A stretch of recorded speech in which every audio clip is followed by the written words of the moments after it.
Tous, nous sommes le lundi 19 janvier, ravis de vous retrouver pour cette nouvelle édition de Quotidien, l'essentiel de l'information en Sarthe pendant 15 minutes. Le forum Forma Sarthe ouvre bientôt ses portes au Mans du vendredi 30 au samedi 31 janvier avec 13 pôles pour aider collégiens, lycéens et étudiants à découvrir les métiers. Pour en parler, nous recevons dans quelques instants Julia Poté, responsable partenariat, orientation et formation à la CCI Le Mans Sarthe.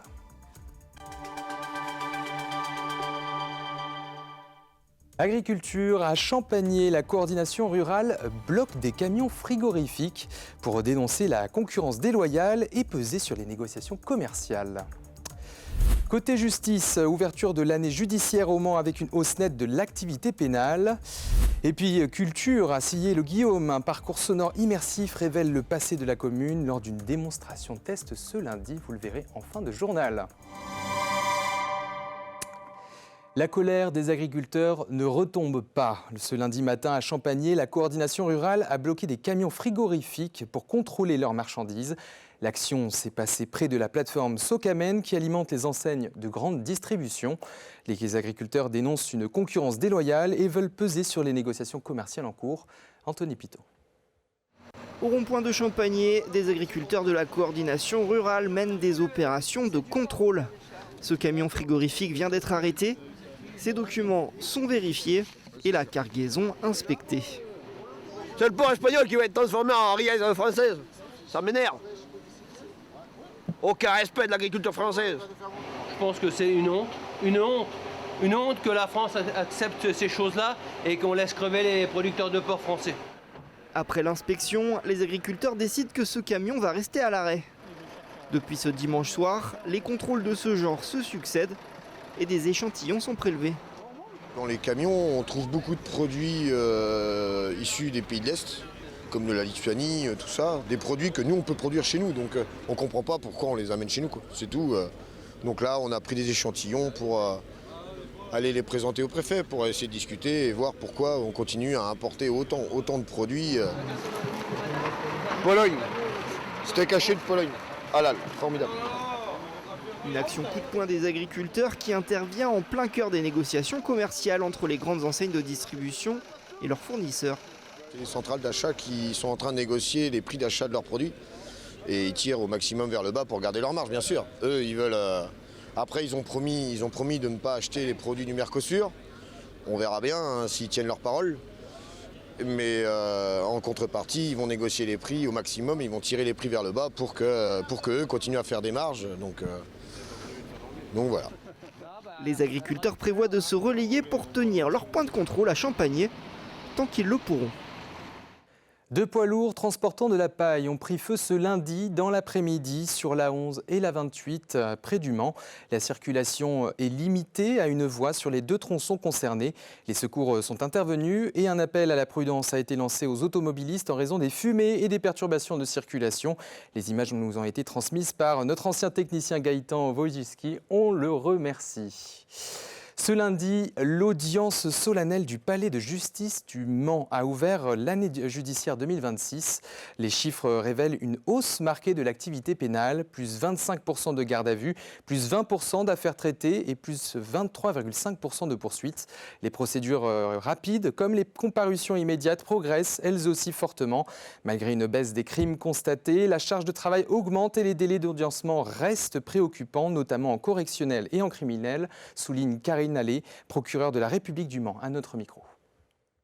Une année judiciaire marquée par une évolution effectivement du nombre de saisines du tribunal et du parquet en particulier, avec une activité en matière de violence intrafamiliale effectivement assez présente, qui monopolise le parquet, notamment dans tout ce qui concerne les réponses pénales rapides, les comparutions immédiates et les décisions qui permettent d'avoir une réponse pénale au plus proche de la commission des faits. Et les délais peuvent s'allonger de 9 à 10 mois, précise le procureur. Et pour répondre à la pression croissante sur les tribunaux, la juridiction du Mans a annoncé la mise en place d'un dispositif judiciaire inédit d'ici fin 2026. Un chien d'assistance judiciaire formé pour accompagner les victimes lors des audiences et des procédures pénales. La présence du chien est très rassurante. Ça permet justement à la victime d'avoir les chiens qui sont d'ailleurs formés pour cela, d'avoir cette présence qui assure, qui rassure, qui puisse poser la victime et lui permettre de délivrer sa parole dans des bonnes conditions. Allez, autre sujet municipal au Mans, place publique au nom d'Éric Emmanuel rejoint la liste du maire sortant Stéphane Le Foll avec le slogan « Le Mans nous rassemble ». La raison, la recherche de stabilité face au contexte politique national.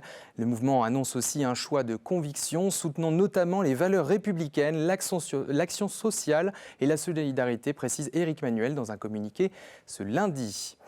À partir de ce lundi, la plateforme nationale Parcoursup a ouvert sa procédure. Les lycéens, futurs bacheliers et étudiants en réorientation peuvent créer leur dossier et formuler jusqu'à 10 vœux pour la rentrée 2026-2027.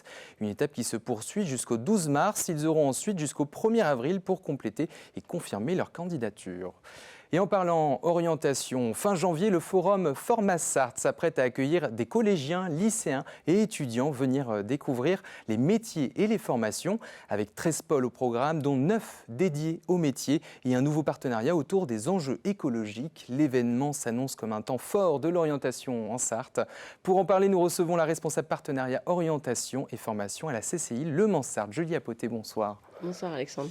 Alors le forum Format Sarthe s'adresse à un public très large, des collégiens aux étudiants. Pourquoi était-il important d'ouvrir cet événement à des jeunes de tout âge ? Parce que déjà, il est organisé par des gens issus de la Sarthe. Et donc, on veut vraiment mettre en avant le territoire. Et puis, parler le plus tôt des métiers et des formations aux jeunes, ça permet en fait de s'orienter au mieux à partir du moment où on sait vraiment ce qu'on veut faire et qu'on a une idée précise des métiers. C'est ce que le forum Format Sarthe tente de faire tous les 2 ans. Alors concrètement, cette année, le forum s'articule autour de 13 pôles différents. Oui. Pouvez-vous nous expliquer cette organisation et ce qu'elle apporte aux visiteurs ? Ouais. Alors en fait, on a des pôles plutôt généralistes, comme le pôle lié à l'orientation, qui regroupe diverses activités, dont le pôle apprentissage par exemple. Le pôle également s'orienter tout au long de la vie pour des moins jeunes, là pour le coup, on pense aux jeunes mais on pense aussi à leurs parents. On a aussi le pôle de l'université qui est un pôle assez généraliste qui parle formation. Et puis à côté de ça, on a aussi des pôles avec des découvertes métiers qui permettent véritablement aux jeunes de se rendre compte de ce qu'est le métier, des métiers du bâtiment, les métiers de l'industrie, les métiers de la restauration, les métiers de l'agriculture.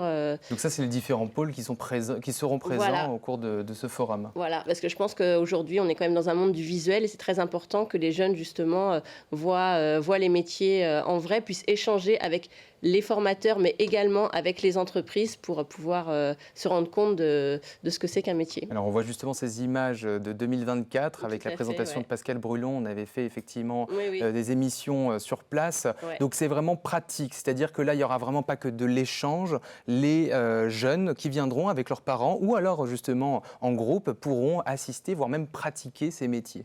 Voilà, disons qu'il faut rester évidemment dans des consignes de sécurité pour tous. Voilà, mais oui, l'idée, c'est vraiment de pouvoir découvrir les métiers de manière la plus concrète possible et d'échanger avec des pros et avec des pros de la formation aussi pour bien choisir son métier, son orientation future. Le forum, il permet aussi de casser certaines idées reçues peut-être sur des métiers ou des secteurs encore méconnus des jeunes. Oui, tout à fait. Ouais, c'est pour ça qu'on insiste aussi sur la présence de professionnels et puis que l'on met en place également des informations sur les métiers et leur projection dans le temps. C'est-à-dire qu'il y a encore une vingtaine d'années, l'apprentissage, c'était uniquement les métiers manuels et c'était fait pour les jeunes qui n'étaient pas bons à l'école, par exemple, alors qu'aujourd'hui, l'apprentissage, c'est 2 CAP à Bac+5 et tout le monde peut y aller. C'est dans des domaines divers et variés. Donc, c'est important pour nous aussi de tordre le cou aux idées reçues pour que les jeunes, justement, ouvrent le champ des possibles. Cette édition marque un nouveau partenariat autour des métiers liés à l'écologie. Pourquoi était-il important de donner une place particulière à ces enjeux cette année ? Alors c'est tout nouveau, on a un partenariat avec une association qui est portée par Veolia, qui s'appelle Terra Academia et qui va en fait proposer aux jeunes à l'accueil un parcours autour de la transition écologique sur chacun des espaces métiers présents. Merci. Donc retrouvez toutes les informations sur ce forum qui se déroule du vendredi 30 au samedi 31 janvier au Centre des expositions du Mans sur le site internet de Format-Sarthe.